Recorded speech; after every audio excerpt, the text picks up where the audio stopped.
বুঝে পাচ্ছেন জমিসহ ঘরের মালিকানা নিঃস্ব জীবনে এবার ঘুরে দাঁড়ানোর পালা। আর সবার সঙ্গে তাই উৎসবের আবহে লাল সবুজে সেজেছেন ৭০ ঊর্ধ্ব নূর মোহাম্মদ। নদী ভাঙনে সব হারানোর পর যার ফিকে হয়ে গিয়েছিল কোনোদিন আপন ঠিকানায় মাথা গোঁজার আশা।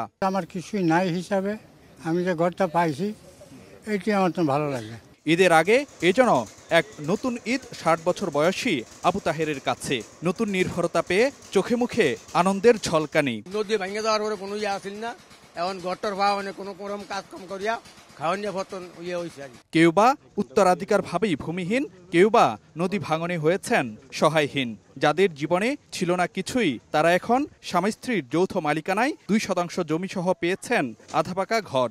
মঙ্গলবার আশ্রয়ন ২ প্রকল্পের পঞ্চম পর্যায়ের দ্বিতীয় ধাপে সারা দেশে আরও ১৮,৫৬৬ ভূমিহীন পরিবারকে আনুষ্ঠানিকভাবে মালিকানা বুঝিয়ে দিবেন প্রধানমন্ত্রী শেখ হাসিনা। অনেক আনন্দ লাগছে, অনেক খুশি লাগছে, অনেক ধন্যবাদ দেই প্রধানমন্ত্রীকে। কি দিয়া যে প্রধানমন্ত্রীকে ধন্যবাদ দিব ভাষা আমাদের নাই। আরে গদ দুয়ার দিয়ে বাঙ্গাসুরা আসিল, পানি কেজি পড়ছে, আমরা অনেক কষ্টে আছিলাম। নতুন ঘর দিছে, ঈদ আইছে, শাড়ি দিছে, খুব সুন্দর লাগছে, আমাকে খুব আনন্দ। Walton switch, stylish and elegant.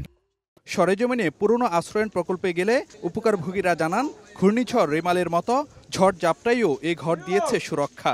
এই ঘরে আমার লাগলে জল তুফান হয়েছে যে আমরা অনুভব করতে না, আমরা শান্তি আসিলাম, যাই আসিলাম। সরকারের দিছে ইনশাল্লাহ আমাদের কোনো আমরা থাকতে পারি ইনশাল্লাহ, বান টুবান আমাদের কিছু নষ্ট ইনশাল্লাহ করতে পারে না। কেবল ঘর বুঝিয়ে দেয়া নয়, উপকারভোগীদের কর্মসংস্থান, সন্তানদের সুশিক্ষা নিশ্চিতেও কার্যকর ব্যবস্থা নেওয়ার কথা জানায় প্রশাসন। তাদেরকে বিভিন্ন ধরনের সেফটি নেট প্রোগ্রামের আওতায় আনা হচ্ছে, তাদের কর্মসংস্থানের সুযোগ সৃষ্টি করার কাজ করা হচ্ছে।